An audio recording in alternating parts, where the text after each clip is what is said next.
siswa-siswi kelas 7, gimana kabarnya semua? Semoga kita semua dalam keadaan baik-baik saja. Baiklah, kita mau memulai pembelajaran kita untuk hari ini. Sebelumnya kita mau membahas materi kita minggu lalu. Siapa yang masih ingat materi kita minggu lalu? Ya betul, materi kita mengenai menggambar. Di sana kita membahas pengertian menggambar, sejarah menggambar, dan juga seni rupa.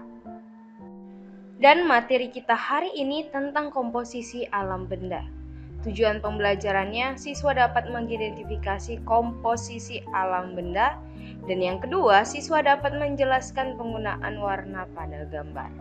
Nah baiklah, kita akan mulai pembelajaran kita mengenai komposisi alam benda. Baiklah anak-anak, pertanyaan yang pertama. Apakah itu menggambar alam benda? Adakah yang tahu?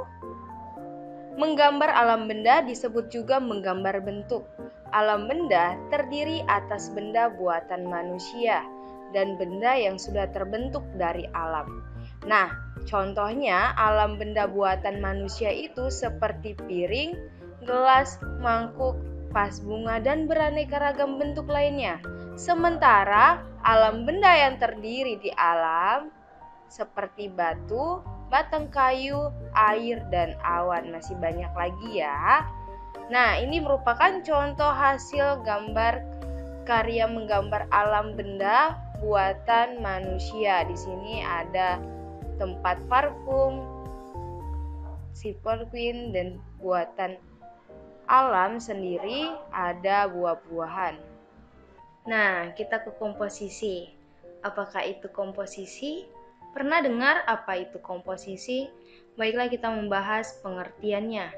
Komposisi merupakan cara menyusun dan mengatur objek yang digunakan sebagai model gambar sehingga hasilnya tampak menarik dan indah. Komposisi dapat dibuat melalui bentuk objek gambar, warna objek gambar, jenis objek gambar, dan latar belakang gambar. Beberapa contoh bentuk komposisi dapat dilihat pada pola yang disusun berikut ini. Yang pertama ada komposisi simetris. Benda atau model yang menjadi objek gambar diletakkan pada posisi seimbang antara sebelah kiri dan sebelah kanan. Komposisi simetris memiliki keseimbangan benda yang sama dalam bentuk dan ukurannya. Yang kedua, komposisi asimetris. Benda diletakkan dalam posisi tidak sama, posisi dan ukurannya. Namun, tetap memperhatikan proporsi keseimbangan dan kesatuan antar benda atau objek gambar. Yang ketiga ada komposisi sentral atau pusat perhatian benda atau objek model terletak di tengah-tengah bidang gambar. Penempatan model diatur sesuai dengan proporsi bentuk model diatur seimbang.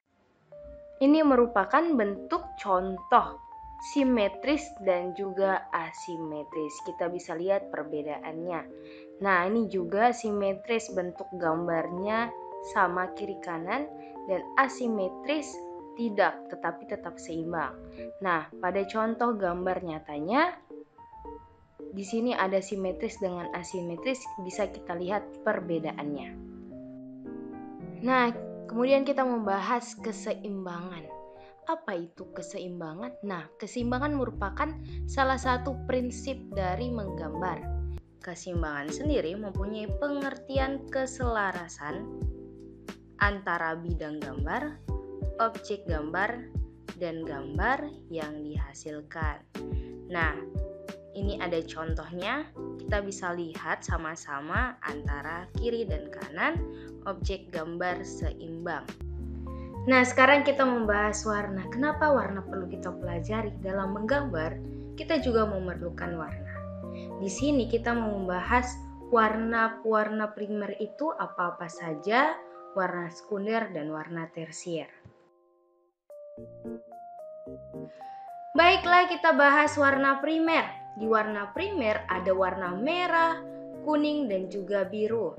Nah, warna sekunder itu penggabungan dari warna-warna primer. Warna merah dan juga kuning menghasilkan warna sekunder orange. Warna merah dengan warna biru menghasilkan warna sekunder ungu. Dan terakhir, warna kuning dan warna biru menghasilkan warna sekunder hijau. Nah, itu merupakan primer dan sekunder. Sementara tersier itu penggabungan antara warna primer dan juga warna sekunder. Nah, di sini kita bisa lihat warna-warna apa aja yang dihasilkan penggabungan dari warna primer dan warna sekunder. Nah, anak-anak, penggunaan warna itu sangat berguna atau sangat kita butuhkan dalam menggambar, baik dalam menggambar bentuk, model, ataupun yang lainnya. Nah, tadi kita sudah membahas mengenai alam benda. Dalam penggunaan alam benda, kita memerlukan yang namanya komposisi dalam menyusun bentuk alam benda. Dan kita juga membutuhkan yang namanya warna. Nah, anak-anak, pembelajaran kita cukup sampai di sini. Kesimpulan kita hari ini bisa kita baca bersama-sama.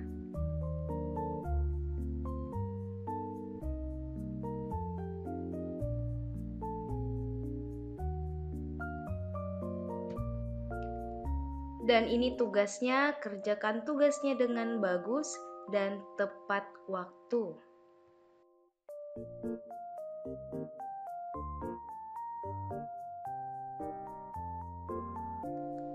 Minggu depan kita akan belajar mengarsir, bawa buku gambar A4 saja, pensil 2B dan 4B, bisa 5B atau 6B, dan juga penggaris. Jangan lupa ya.